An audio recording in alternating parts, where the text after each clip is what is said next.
Hello everybody, ఈరోజు పన్నీర్ మేతి చెమన్ ఇది చాలా బాగుంటుంది.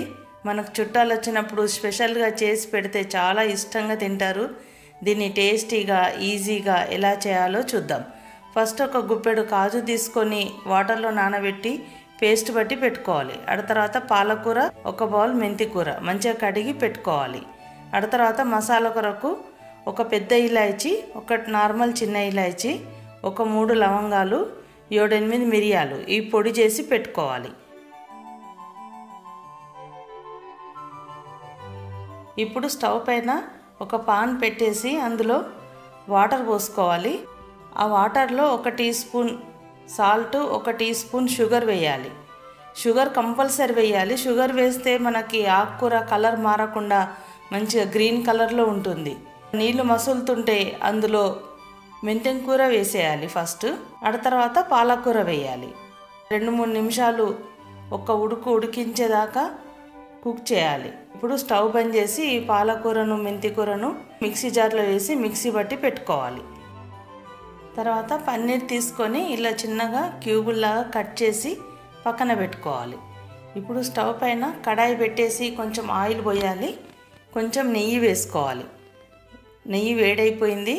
మనం కట్ చేసి పెట్టుకున్న పన్నీర్ ముక్కల్ని వేసుకొని కొంచెం కలర్ మారి బ్రౌన్ కలర్ అయ్యేంత వరకు ఫ్రై చేసి తీసి పక్కన పెట్టుకోవాలి.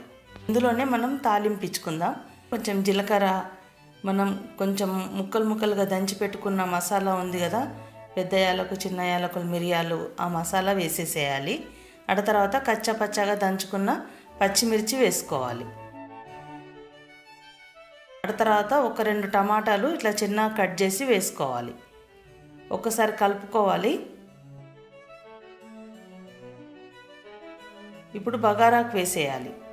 ఆ తర్వాత 1 టీ స్పూన్ అల్లం వెల్లుల్లి వేసి మంచిగా ఫ్రై చేయాలి. ఇప్పుడు కొన్ని బఠానీలు వేసుకోవాలి. ఇవి పచ్చి బఠానీలు. ఆ తర్వాత సాల్ట్ వేయాలి. సాల్ట్ వేసిన తర్వాత మంచిగా ఒకసారి కలుపుకోవాలి. ఆ తర్వాత కొంచెం పసుపు వేయాలి. ఈ మంచిగా నూనెలో ఫ్రై కావాలి. ఇప్పుడు కొంచెం ధనియాల పొడి వేసుకోవాలి. ఆ తర్వాత కాశ్మీరీ కారం వేసుకోవాలి. కాశ్మీరీ కారం మంచి కలర్ వస్తుంటుంది, బాగుంటుంది. అది వేసి అంతా పచ్చివాసన పోయేదాకా మంచిగా ఫ్రై చేసుకోవాలి. ఆ తర్వాత మనం మిక్సీ పట్టుకున్న పాలకూర, మెంతెం కూర పేస్టును వేసేసుకోవాలి. ఒకసారి అంతా కలుపుకోవాలి. చూడండి ఎంత మంచి గ్రీన్గా ఉంది. మనం వాటర్లో షుగర్ వేసినాం కదా, అందుకు కలర్ మారకుండా బాగున్నది. మనం పాలకూర, మెంతి కూర ఉడకబెట్టిన వాటర్ ఉంటుంది కదా, ఆ వాటర్ పోసేసుకోవాలి. అంతా ఒకసారి కలుపుకోవాలి. మూత పెట్టేసి ఒక 2 నిమిషాలు ఉడకనివ్వాలి. అడగంటకుండా మంచిగా కలుపుకోవాలి. మళ్ళీ మూత పెట్టేసి ఇంకొక 2 నిమిషాలు ఉడకాలి. చూడండి ఆయిల్ పైకి వచ్చింది. కంపల్సరీ ఆయిల్ పైకి వచ్చేదాకా కర్రీ మొత్తం ఉడకాలి ఆయిల్లో, అప్పుడే టేస్ట్ బాగుంటుంది. అంతా ఒకసారి కలుపుకోవాలి. ఇప్పుడు మనం పేస్ట్ పట్టుకున్న కాజుని వేసేసుకోవాలి. కొన్ని వాటర్ పోసుకోవాలి. ఈ కాజు పేస్ట్ వేస్తే చాలా అంటే చాలా టేస్టీగా, క్రీమీగా చాలా బాగుంటుంది. ఈ కర్రీకి ఫ్లేవర్ అంతా కాజు పేస్ట్తోనే వస్తుంది. అంతా ఒకసారి కలుపుకోవాలి. ఇంకొక 2-3 నిమిషాలు ఇదంతా కాజు పేస్ట్ మంచిగా ఉడకాలి.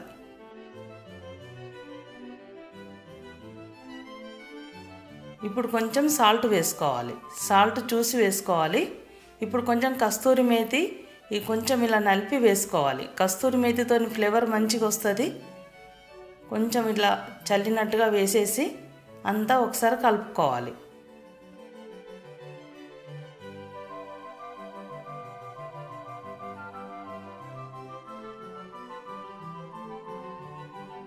ఇప్పుడు మనం ఫ్రై చేసి పెట్టుకున్న పన్నీర్ ముక్కల్ని వేసేసుకోవాలి. అంతా ఒకసారి కలుపుకోవాలి. ఒక 2 నిమిషాలు ఉడకనివ్వాలి. ఈ మసాలాతోని ఈ పన్నీర్ ముక్కలకి మంచిగా పట్టుకుంటాయి. కొన్ని కొంచెం థిక్గా అనిపిస్తున్నది, కొన్ని వాటర్ పోసుకోవాలి. కొంచెం నార్మల్గా ఉండాలి, మరీ థిక్కుగా ఉంటే కూడా బాగుండదు. మూత పెట్టేసి ఇంకొక 2 నిమిషాలు ఉడకాలి. ఒక 2-3 నిమిషాల లోపలనే ఇట్లా ఆయిల్ పైకి వచ్చేసింది. ఇప్పుడు కొంచెం బటర్ వేసేసి పైనుండి అంతా కలిపేసి ఇంకొక 2 నిమిషాలు కుక్ చేయాలి.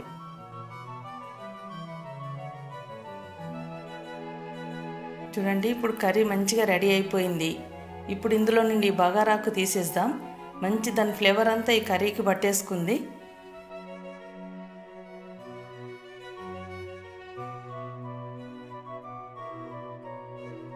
ఇప్పుడు కొంచెం ఒక నిమ్మకాయ రసం పైనుండి పిండేసుకొని సర్వ్ చేసుకోవడం అంతే.